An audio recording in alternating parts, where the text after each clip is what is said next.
Please statement मिलना, please please please. No no, माननीय रक्षा मंत्री जी। 9 दिसंबर 2022 को चाइनीज पीएलए ट्रुप्स ने तवांग सेक्टर के यांगसे एरिया में लाइन ऑफ एक्चुअल कंट्रोल पर अतिक्रमण कर स्टेटस को एक तरफा बदलने का प्रयास किया। फेस ऑफ में हाथापाई भी हुई और भारतीय सेना ने बहादुरी से पीएलए को हमारी टेरिटरी में अतिक्रमण करने से रोका। Please please.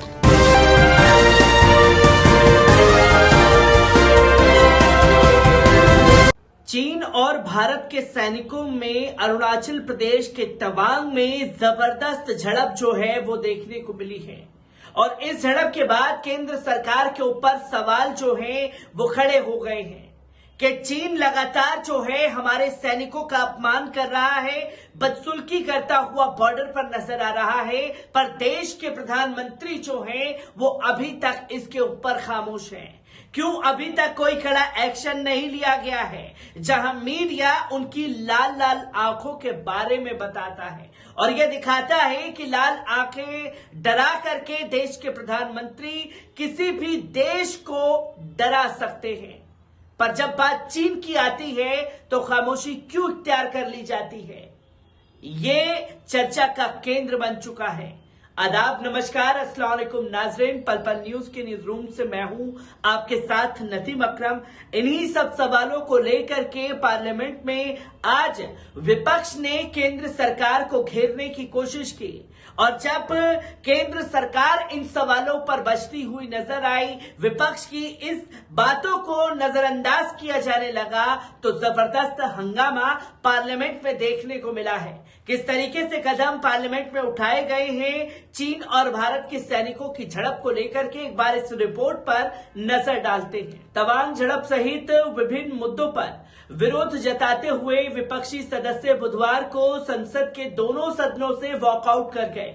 जैसे ही सदन की बैठक शुरू हुई, डीएमके के सदस्य कुछ मुद्दों की उठाना चाहते थे। ये तुरंत स्पष्ट नहीं हो सका कि डीएमके नेता टी.आर. बालू सहित सदस्य सदन में कौन से मुद्दे उठाना चाहते थे। कांग्रेस सांसद मनीष तिवारी ने कहा कि भारत और चीन के बीच अप्रैल 2020 से जो तनाव चल रहा है उस पर संसद में एक बार भी चर्चा नहीं हुई है। हमारे जाबाज सिपाही चीन को मुंह तोड़ जवाब दे रहे हैं, मगर चीन सरहद पर क्यों तनाव बढ़ रहा है, इस पर संसद में व्यापक चर्चा की जरूरत है। मैंने इसलिए कल भी काम रोको प्रस्ताव दिया था और आज भी काम रोको प्रस्ताव दिया है और इस विषय को लोकसभा में उठाएंगे। भारत चीन के सैनिकों के बीच हुई झड़प के मुद्दे पर आज फिर लोकसभा और राज्यसभा में विपक्ष का जोरदार हंगामा जारी रहा।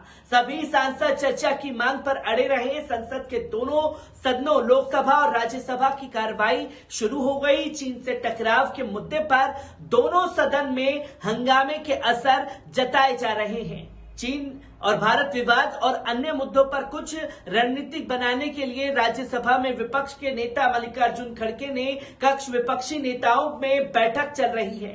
कांग्रेस सांसद गौरव गोगोई ने चीन के साथ चल रहे सीमा संघर्ष के बावजूद चीनी आवाज पर भारत निर्भरता क्यों बढ़ा रखी है। लोकसभा में स्थगन प्रस्ताव नोटिस किया गया है। आपको बता दें कि दोनों सेनाओं के बीच झड़प के बाद एलएसी पर एक बार फिर तनाव बढ़ गया, जिसके बाद संसद के दोनों सदनों में रक्षा मंत्री राजनाथ सिंह ने बयान दिया और चीन की तरफ से भी बयान आया है कि दोनों ही देशों के सैनिक घायल बताए जा रहे हैं। हालांकि सीमा पर अब स्थिति और हालात स्थिर बताए गए हैं। केंद्रीय रक्षा मंत्री राजनाथ सिंह के बयान पर कांग्रेस के वरिष्ठ नेता और राज्यसभा सदस्य P Chidambaram the Indian express से बात और इस बयान को भी पूरी तरह से निरस और खोखला बताया। उन्होंने आरोप लगाया कि प्रधानमंत्री मोदी चीन का नाम लेने से भी डरते हैं और सरकार की संसद में चर्चा की अनुमति देनी चाहिए थी। पीएम ने यह नहीं बताया कि जब वे चीन के राष्ट्रपति शी जिनपिंग से मिले थे तो क्या हुआ।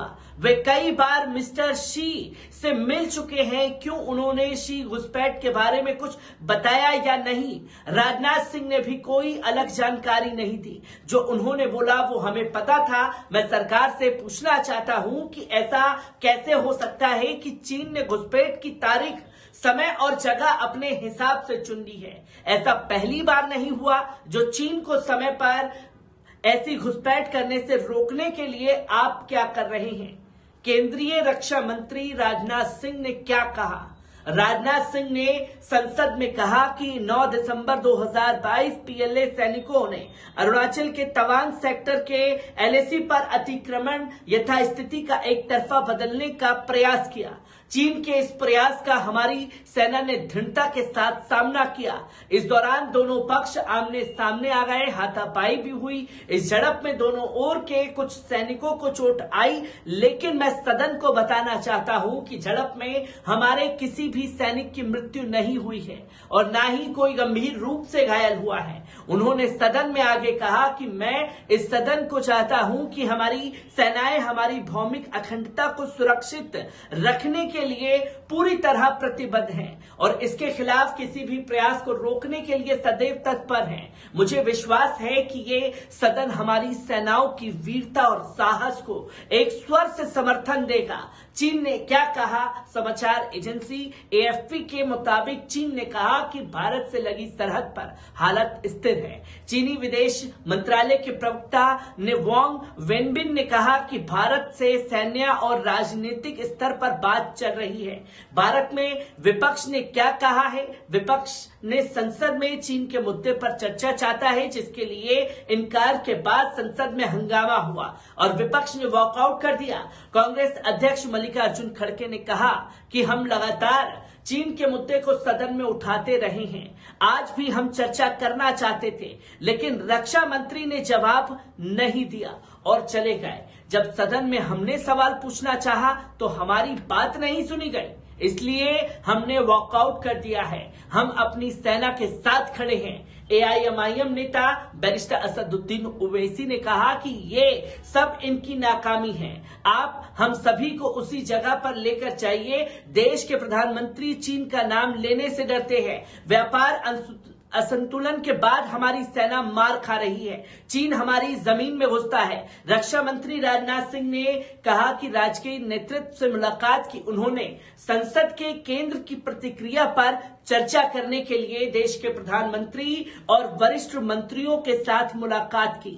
गृह मंत्री अमित शाह ने कांग्रेस पर कार्यवाही को बाधित करने का आरोप लगाया, क्योंकि राजीव गांधी फाउंडेशन पर एक प्रश्न आज के लिए सूचीबद्ध था, जहां 2020 लद्दाख की गलवान घाटी में एक भयंकर झड़प के बाद भारत और चीन के बीच संबंध बिगड़ गए थे, जिसमें 20 भारतीय सैनिक मारे गए थे। चीन ने स्वीकार किया था कि 5 चीनी सैन्य अधिकारी सैनिक मारे गए थे, लेकिन ये रूप से माना जाता है कि मरने वालों की संख्या अधिक थी।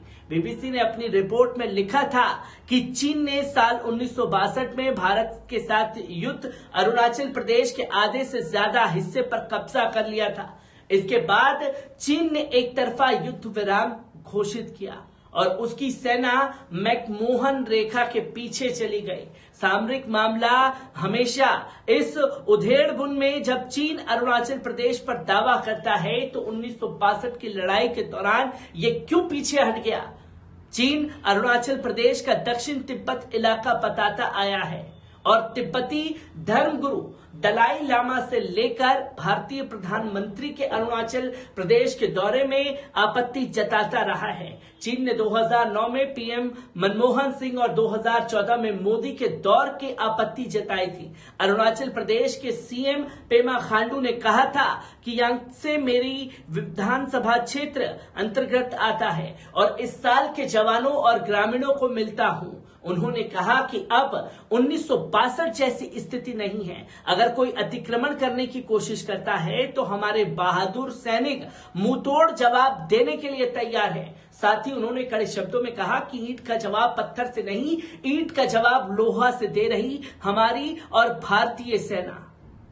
ये तमाम तस्वीरें जो हैं चीन और भारत सैनिकों के तवांग में क्लैशेस के बाद सामने आई हैं, जहां सदन में जोरदार हंगामा देखा गया, जहां केंद्र सरकार से जवाब विपक्ष द्वारा मांगे जा रहे हैं, पर विपक्ष को दरकिनार करके केंद्र सरकार किसी मुद्दे पर बात करने को तैयार नहीं है। मैं ऐसी ही खबरों से आपको रूबरू कराता रहूंगा। दीजिए इजाजत, शुक्रिया।